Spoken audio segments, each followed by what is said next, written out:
మోడీ పాలనలో తాలిబొట్లు కార్పొరేట్లకి, బ్యాంకుల్లో పెరుగుతున్న తాకట్లు, సంపద కోల్పోతున్న పేదలు. ఎన్నికల ప్రచారంలో భాగంగా కొద్ది రోజుల క్రితం రాజస్థాన్లో పర్యటించిన ప్రధానమంత్రి నరేంద్ర మోడీని తాలిబొట్లను ప్రస్తావిస్తూ మత విద్వేషాలను రెచ్చగొట్ల చేసిన ప్రసంగంపై దేశవ్యాప్తంగా విమర్శలు వెల్లువెత్తుతున్న సంగతి తెలిసిందే. మరోవైపు 10 ఏళ్ల పాలనలో నరేంద్ర మోడీ నేతృత్వంలోని బీజేపీ ప్రభుత్వం అనుసరించిన కార్పొరేట్ అనుకూల విధానాల ఫలితంగా తాలిబొట్లను తాకట్టు రూపంలో బ్యాంకులకు, అక్కడి నుండి కార్పొరేట్ల ఖజానాలకు ఎలా చేరుతున్నది అనేది తాజాగా వెలుగులోకి వచ్చింది. దేశవ్యాప్తంగా నిరుపేద కుటుంబాలకు చెందిన వారు కూడా తమ కుమార్తెలకు వివాహ సందర్భంగా బంగారు తాలిబొట్లను ఇవ్వడానికి సెంటిమెంట్గా భావిస్తుంటారు. దానిని సమకూర్చడం కోసమే రెక్కలు ముక్కలు చేసుకొని తల్లిదండ్రులు పెద్ద సంఖ్యలోనే ఉన్నారు.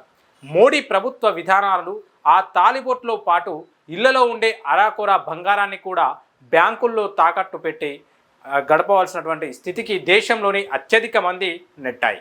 ఇలా తాకట్టు పెడుతున్న వారి సంఖ్య అధికారిక లెక్కల ప్రకారమే ప్రతి సంవత్సరం పెరిగిపోతుంది. ఒక్కసారి తాకట్టు పెట్టిన తర్వాత చాలా కుటుంబాలు ఏం జరుగుతుందో ప్రత్యేకంగా చెప్పనవసరం లేదు. ఇలా దేశవ్యాప్తంగా కోట్లాది మంది పేదలు చెల్లించే వడ్డీ విధిలేని పరిస్థితుల్లో తాకట్టు బంగారాన్ని వదులుకోవాల్సి వస్తే వచ్చే ఆదాయాల్లో అధిక మొత్తాన్ని బ్యాంకులు తిరిగి రుణాలుగా ఇస్తున్న సంగతి తెలిసిందే. ఆ మొత్తంలో అధిక భాగాన్ని కార్పొరేట్లు బక్కసాలు నింపడానికే ప్రభుత్వం వినియోగిస్తుంది. ఇలా పేదల సంపద వారి చేతుల నుండి జారి ఇప్పుడు కార్పొరేట్ల పరమవుతుంది. ప్రధాని హోదాలో ఈ దుస్థితిని సరిదిద్ది పేదలకు అండగా నిలవాల్సిన నరేంద్ర మోడీ దానికి భిన్నంగా వ్యవహరిస్తుండటం, ఒక మతంపై విషం చిమ్మడానికి ప్రయత్నించడం చర్చనీయాంశంగా మారింది. అధికారిక లెక్కల ప్రకారం రిజర్వ్ బ్యాంకు విడుదల చేసిన గణాంకాల ప్రకారమే బంగారాన్ని తాకట్టు పెడుతున్న వారి సంఖ్య ప్రతి సంవత్సరం పెరుగుతుంది.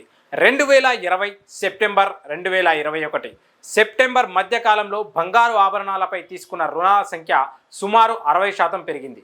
2020వ సంవత్సరం సెప్టెంబర్ నెలలో 46,791 కోట్లుగా రూపాయలుగా ఉన్న బంగారు రుణాలు 2021 సెప్టెంబర్ నాటికి 63,770 కోట్ల రూపాయలు చేరుకున్నాయి.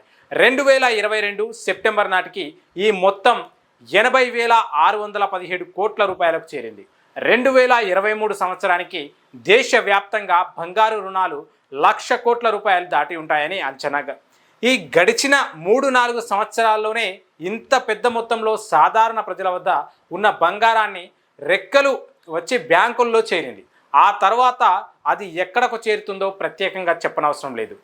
రాజస్థాన్లో మతోన్మాదం విషం చిమ్మిన నరేంద్ర మోడీ, కేంద్ర ప్రభుత్వం, బీజేపీకి చెందినటువంటి ఇతర నాయకులు కానీ తరలుతున్న ఈ పేదల సంపద గురించి పెదవి విప్పడం లేదు. బ్యాంకుల వారీగా చూసుకుంటే అన్ని బ్యాంకు లావాదేవీల్లోనూ బంగారు రుణాలు వాటా గణనీయంగా పెరుగుతుంది. 2020తో పోలిస్తే 2022 నాటికి ఎస్బీఐ ఇచ్చే బంగారు రుణాలు 21% పెరిగాయి.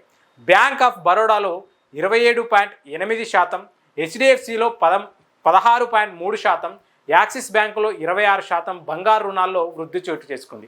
భవిష్యత్తులోనూ ఈ తరహా రుణాల కోసం వచ్చేవారి సంఖ్య భారీగా పెరుగుతుందని బ్యాంకులు అంచనా వేస్తున్నాయి. దీనికి తగ్గట్టుగా వ్యాపార విస్తరణ ప్రణాళికలను రూపొందించుకుంటున్నాయి.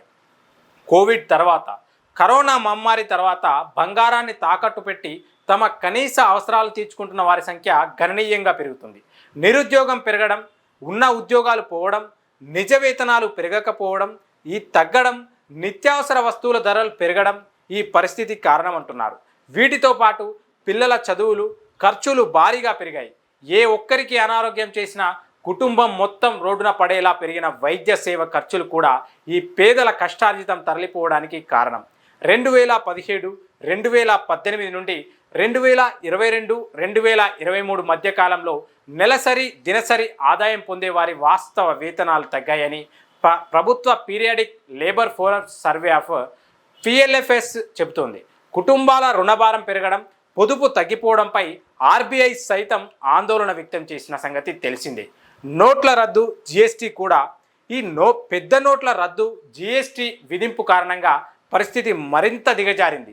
వినియోగ పన్నులో 65% వాటా కలిగిన కార్మిక వర్గంపై జీఎస్టీ రేట్లు ప్రతికూల ప్రభావం చూశాయి. కార్మిక వేతనాల్లో పెరుగుదల లేకపోవడం, నిత్యావసర వస్తువుల ధరలు చుక్కలు దాటడంతో బంగారు ఆభరణాలపై రుణాలు తీసుకోవడం ఎక్కువైంది.